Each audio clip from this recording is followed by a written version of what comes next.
नवंबर की शुरुआत से गोवा में साल का सबसे अधिक दौरा किया जाता है। इसलिए यदि आप इस समय के दौरान गोवा जाने की योजना बना रहे हैं तो रहने के लिए अतिरिक्त खर्च करने के लिए तैयार रहिए। ज़्यादा खर्च करना पड़ेगा। पीक सीजन कहा जाता है।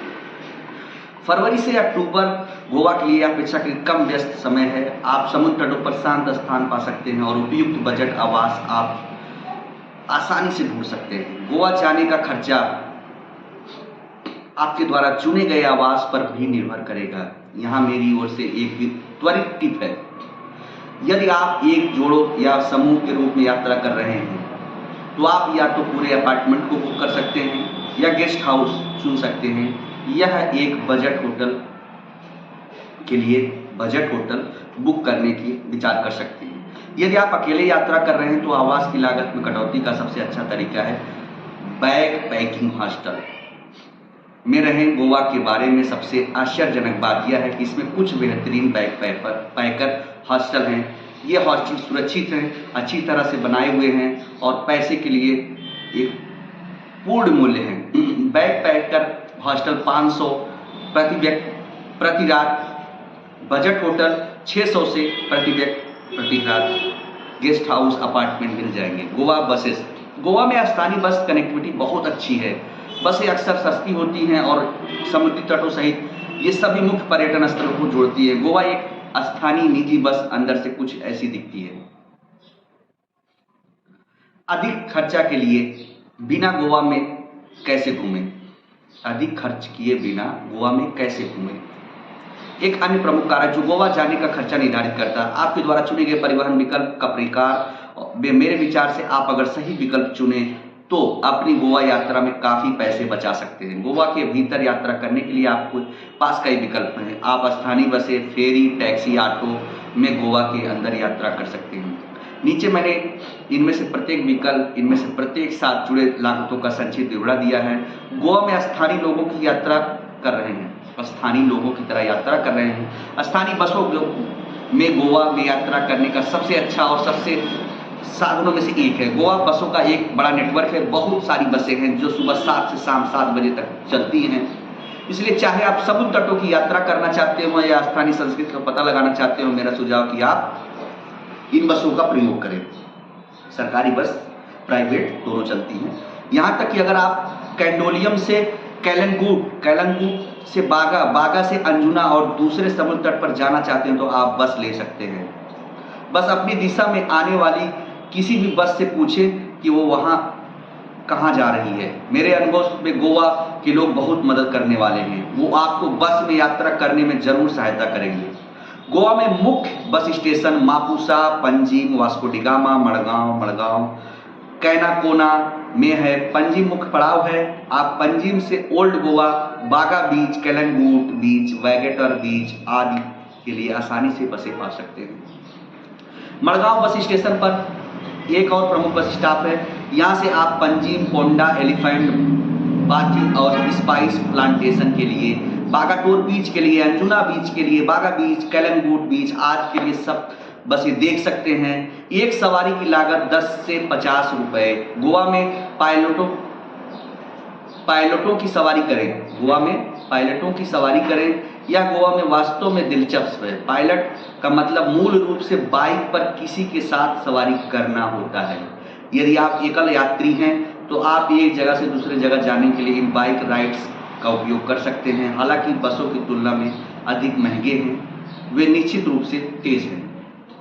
लागत 5 से 10 प्रति किमी, जो उसकी लागत आएगी 5 से 10 रुपए। जो बाइक के पीछे बैठ के आप जाते हैं तो 5 से 10 रुपए प्रति किमी लागत आएगी। गोवा में अपने आप कार, दोपहिया वाहन चलाएं।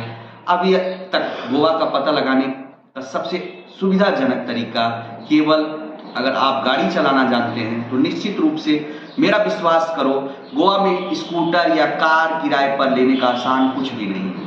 आप गोवा में लगभग हर जगह बाइक, स्कूटर जैसे दोपहिया वाहन किराए पर ले सकते हैं।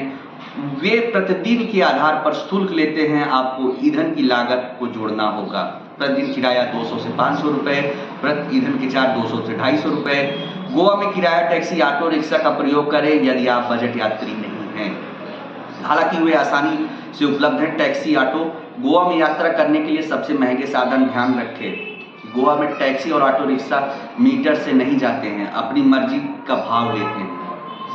यदि आप इन सेवाओं का उपयोग करने की योजना बना रहे हैं तो टैक्सी या ऑटो चालकों से पहले मोल भाव कर लें। टैक्सी ऑटो 1000 से 5000 प्रतिदिन का किराया पर लेना, जिसमें 80 किमी 8 घंटे शामिल है। उत्तरी गोवा के लिए एक टैक्सी की लागत 2000, दक्षिणी गोवा के लिए टैक्सी की लागत 2200, 2500, 3000, वो आप डिपेंड ऑन टैक्सी के ऊपर रहता है। जहां हो सके फेरी का इस्तेमाल करें। गोवा में कुछ स्थानों पर नौकाओं फेरी द्वारा जुड़े हुए हैं। ये घाट समय की बचत और लागत प्रभावी है। एकमात्र समस्या यह है कि ज़्यादातर बार बहुत भारी हुई होती हैं।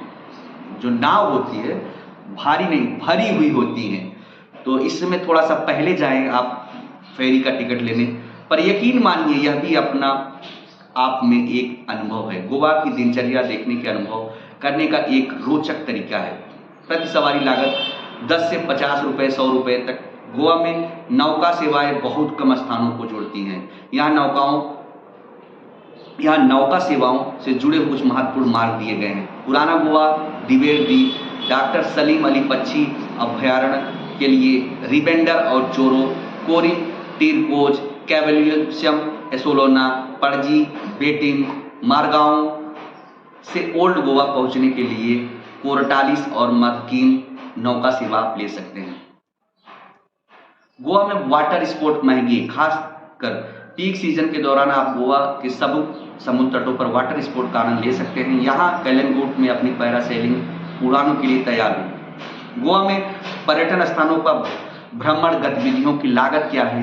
पर्यटन की लागत इस बात पर निर्भर करेगी कि आप किन किन जगहों को कवर करना चाहते हैं। जबकि समुद्र तटों पर जाने के लिए स्वतंत्र हर जगह नहीं है, मतलब स्वतंत्रता आप हर जगह हर बीच पे नहीं जा सकते, हर जगह नहीं जा सकते। यहाँ सबसे अधिक मांग वाली गतिविधियों में से कुछ के लिए लागतें हैं। गोवा में वाटर स्पोर्ट की लागत कितनी है? यदि आप मेरी तरह हैं तो आप गोवा में जरूर कुछ जलप्रपातों वाटर स्पोर्ट का आनंद लेना चाहेंगे। आप banana boat ride, wind surfing, jet skiing, parasailing आदि गतिविधियों का आनंद ले सकते हैं। वाटर स्पोर्ट के लिए समुद्र तट पर कई पैकेज उपलब्ध हैं। सबसे लोकप्रिय पैकेज में से 2000 के लिए इस पे parasailing, jet skiing, speed boat ride आदि शामिल है।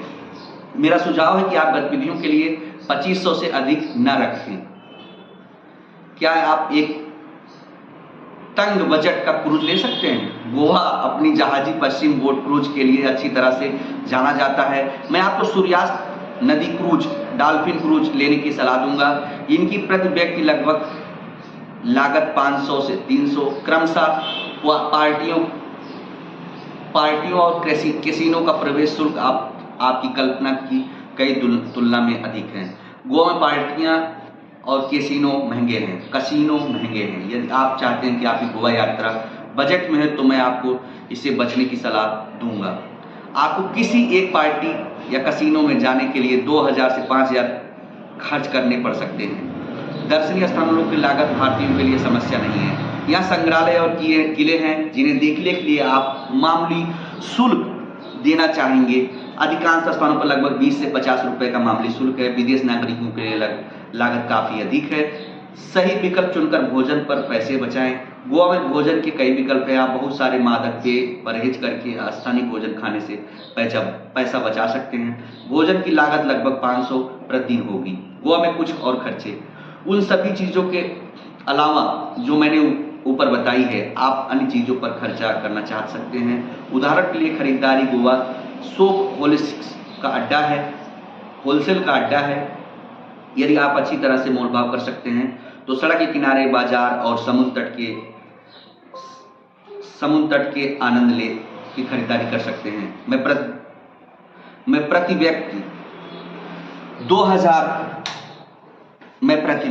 2000 INR विविध लागतों को मान रहा हूं। हालांकि यह एक और जगह से जहां आप लागत में कटौती कर सकते हैं। गोवा में 7 अनुभव जो बिल्कुल मुफ्त हैं। जबकि गोवा में पार्टियां, कैसीनो एक महंगा मामला हो सकता है, यहाँ कुछ चीज़ें जो आप मुफ्त में आनंद ले सकते हैं। यहाँ देखने के लिए 7 स्थान हैं।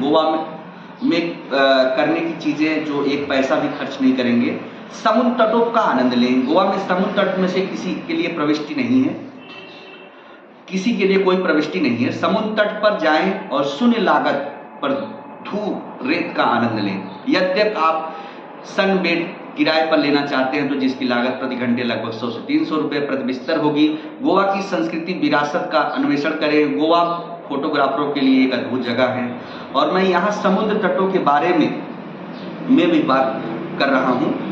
समुद्र सांस्कृतिक विरासत का पता लगाने के लिए पुराने गोवा पंजिम का भ्रमण करें। गोवा के मंदिरों चर्चों में अपना सम्मान व्यक्त करें। गोवा में महत्वपूर्ण चर्च मंदिर हैं, आप उन्हें मुफ्त में यात्रा कर सकते हैं। गोवा के स्थानीय बाजारों का अन्वेषण करें। कैलनबुट, बागा, अंजुना जैसे सबसे लोकप्रिय समुद्र तटों में सुंदर समुद्र तट। आवाज़ थोड़ा जा रही होगी आप लोगों को, तो कोई दिक्कत नहीं क्योंकि पास से लोग गुजर रहे हैं। समुद्र तट का बाजार है जिन्हें आप देख सकते हैं। इसके अलावा आप गोवा के स्थानीय बाजारों का अनुभव प्राप्त कर सकते हैं। मापुसा पनीर में पुराने बाजार का दौरा कर सकते हैं। गोवा के प्राकृतिक मार्गों की ट्रैकिंग करें। यदि आप छोटी पैदल यात्रा पसंद करते हैं तो गोवा सिर्फ सही जगह है। आपको पूरे गोवा में लंबी पैदल यात्रा रास्ते मिलेंगे, आप मुफ्त में कर सकते हैं। आप सभी जरूरत है कि एक पानी की बोतल और जूते की एक अच्छी जोड़ी। चपोरा किला काबोडीराम खंडहर के माध्यम से अनुप्रस्थ, जबकि कुछ संग्रहालयों के किलों में एक प्रवेश है। चपोरा किला और काबो डी राम एक दौरान करना बिल्कुल मुक्त है। गोवा कार्निवल में प्रदर्शन का आनंद लें। हालांकि फरवरी गोवा में पर्यटक मौसम का अंत है, यह वर्ष का सबसे रंगीन समय है। गोवा कार्निवल आमतौर पर फरवरी में होता है और गोवा की सड़कों पर रंगीन परेड प्रदर्शन का आनंद लेने के लिए यह इतना प्यारा समय है। गोवा बीच मार्केट। गोवा लगभग हर बड़े समुद्र तट का एक बाजार है जिसमें बहुत सारे रोज, ज्वेलरी, बोहो, कपड़ों आदि मिलते हैं। यदि आप कुछ चीज़ें खरीदने की योजना बनाते हैं तो अच्छे मोल भाव करें। मैंने कलंगुट के पास सुबह के घंटों में इस तरीके की क्लिक किया है, कुछ पिक्स मैंने लिए हैं। गोवा यात्रा पर पैसे बचाने के लिए 6 आसान टिप्स। अपनी गोवा यात्रा लागत में कटौती करने के लिए मैं आपको इन सरल नियमों का पालन करने का सुझाव दूंगा। पहले बुक करें। किसी भी अंतिम मिनट की लागत वृद्धि होने से पहले अपनी उड़ानों का और टिकट पहले बुक करें, यानी कि टिकट पहले बुक कर लें। सार्वजनिक परिवहन का प्रयोग करें। ऑफ सीजन में यात्रा करें। फरवरी से अक्टूबर के बीच अपनी गोवा यात्रा को योजना बनाएं। यह वह समय है जब आप आवास सबसे सस्ते, मतलब रूम्स, कमरे, होटल सभी बजट में आपको मिल जाएंगे। समूह में यात्रा करें, ग्रुप में यात्रा। सोलो यात्रा करना बहुत अच्छा है, लेकिन मुझे विश्वास है गोवा दोस्तों के साथ अधिक मजेदार है। इसके अतिरिक्त आप ठहरने और आंतरिक परिवहन पर लागत को विभाजित कर सकते हैं। उदाहरण के लिए स्कूटर की सवारी करके पर आपको प्रतिदिन 500, 7 दिनों के लिए 3500 रुपये करीब खर्चा होगा। एक दोस्त के साथ इसे विभाजित करने पर आपको केवल 1750 रुपये का भुगतान करना होगा। खरीदारी करने पे थोड़ा सा अपने आप को सहेजें। गोवा में अनावश्यक चीज़ें खरीदने से बचें। मेरा सुझाव है आप पहले से गोवा के लिए पैकिंग सूची बनाएं और उन चीज़ों के साथ लेकर जाएं। स्थानीय भोजन यात्रा का अनुभव का एक अनिवार्य हिस्सा है। स्थानीय भोजन खाने से न केवल आपकी यात्रा अनुभव में वृद्धि होगी बल्कि आपको लागत में कटौती करने में मदद मिलेगी। उदाहरण के लिए, जबकि एक कैफे में एक पिज्जा लगभग 250 से 400 रुपये का खर्चा हो जाएगा, एक पूर्ण गोवा थाली आपको 150 रुपये उससे कम में मिल जाएगी। मुझे उम्मीद है कि मेरा ये वीडियो आप लोगों को कुछ जानकारी देगा, समझ में आएगा। बाकी और एक्सपीरियंस के लिए आप गोवा खुद चाहिए, घूमिए, अनुभव लीजिए। लखनऊ से, दिल्ली से, उत्तर प्रदेश, बनारस, जौनपुर, कहीं से भी जाना हो आप